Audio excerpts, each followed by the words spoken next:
കൈരളി പീപ്പിളിലെ എല്ലാ മാന്യ പ്രേക്ഷകർക്കും സ്വപ്നങ്ങളുടെ യാത്രയിലേക്ക് വീണ്ടും സ്വാഗതം. ബാംഗ്ലൂർ നഗരത്തിലെ HAL ഹിന്ദുസ്ഥാൻ എയറോനോട്ടിക്കൽ ലിമിറ്റഡ് ഇതിന് തൊട്ടടുത്തുള്ള ബസവ നഗറിലാണ്. സ്വർണ്ണ വ്യാപാര രംഗത്ത് നൂറ്റാണ്ടുകളുടെ വിശ്വാസ്യതയോടെ മുന്നോട്ട് പോകുന്ന ചെമ്മന്നൂർ ഗ്രൂപ്പ് ഓഫ് കമ്പനീസിൻ്റെ ചെയർമാൻ ശ്രീ ജോർജ് ചെമ്മന്നൂരാണെന്ന് ഞങ്ങളുടെ അതിഥി.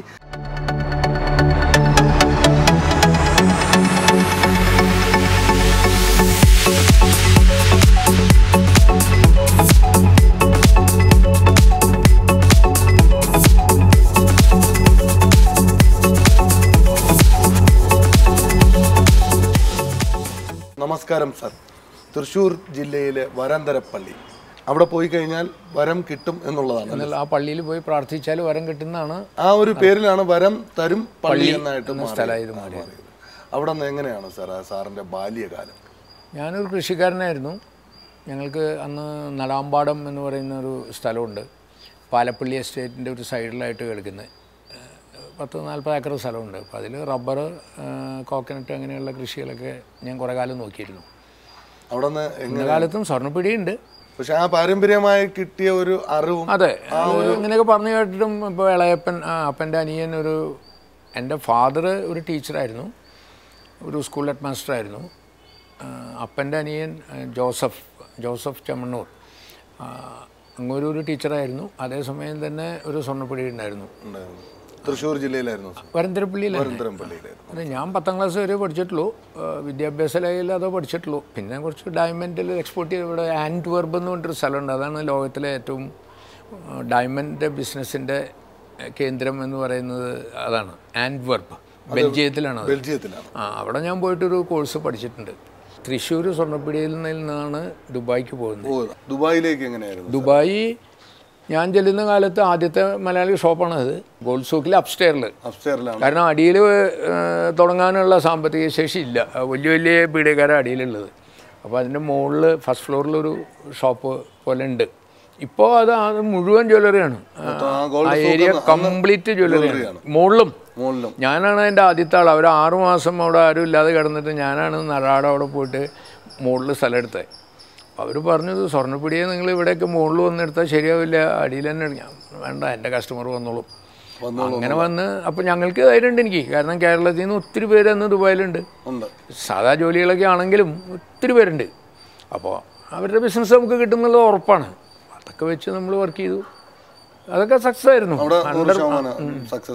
അല്ല, അവിടെ നിന്ന് പിന്നെ ദുബായിൽ തന്നെ 3 ഷോപ്പ് ഉണ്ടാക്കി. പിന്നെ അവിടെ നിന്ന് മസ്കറ്റിൽ 4 ഷോപ്പ് ഉണ്ടാക്കി 91-ൽ.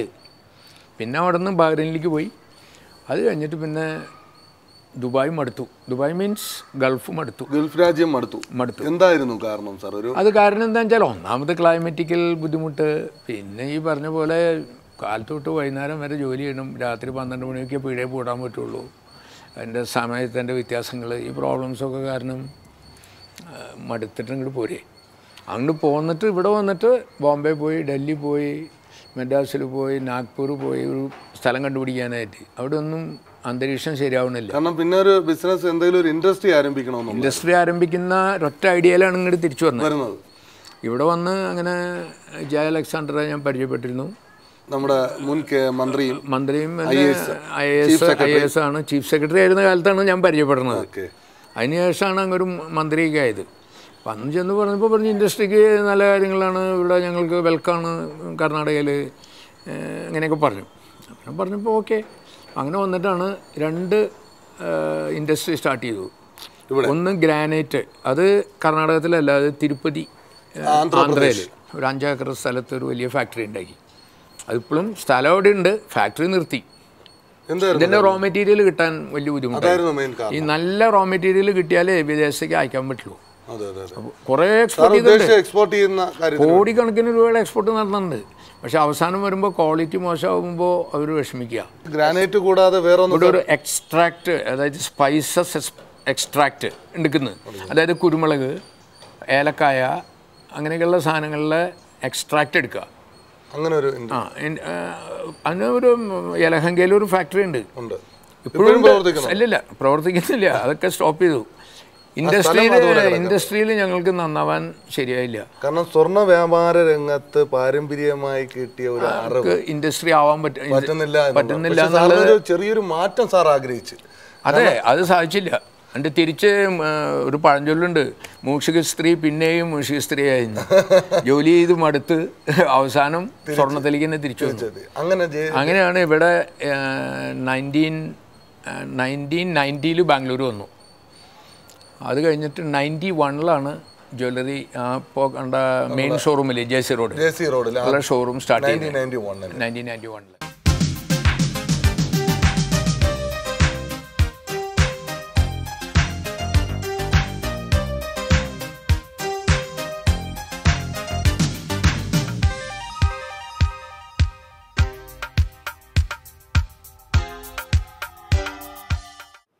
ഞാൻ ഇന്ത്യൻ അഡ്മിനിസ്ട്രേറ്റീവ് സർവീസ് IAS പാസ്സായി കർണാടക സംസ്ഥാനത്ത് ചീഫ് സെക്രട്ടറി ആയിട്ട് റിട്ടയർ ചെയ്ത് അത് കഴിഞ്ഞിട്ട് രാഷ്ട്രീയ രംഗത്ത് വന്ന് MLA ആയി ജയിച്ച് ഒരു മന്ത്രിയാകുകയും ചെയ്തു.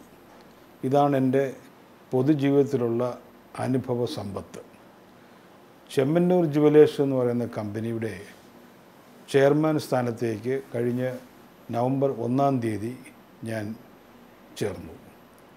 ഇതിൻ്റെ പ്രധാനമായ കാരണം ചെമ്മന്നൂർ ജുവലേഴ്സ് ബാംഗ്ലൂരിൽ സ്ഥാപിച്ച് വളർത്തി കർണാടക സംസ്ഥാനത്തെ 18 ഷോറൂംസ് സ്ഥാപിച്ച ജോർജ് ചെമ്മന്നൂർ എൻ്റെ ഒരു വ്യക്തിപരമായ സുഹൃത്താണ്. അദ്ദേഹത്തിൻ്റെ ഈ ജുവലറി നടത്തിക്കൊണ്ടുപോകുന്ന രീതിയും അദ്ദേഹത്തിൻ്റെ വ്യക്തിപരമായ ഗുണങ്ങളും എല്ലാം വളരെ അടുത്ത് മനസ്സിലാക്കി അദ്ദേഹത്തോട് സഹകരിക്കുന്നതിന് വളരെ സന്തോഷമായിട്ടാണ് ഞാൻ ഈ ചെയർമാൻ സ്ഥാനം ഏറ്റെടുത്തത്.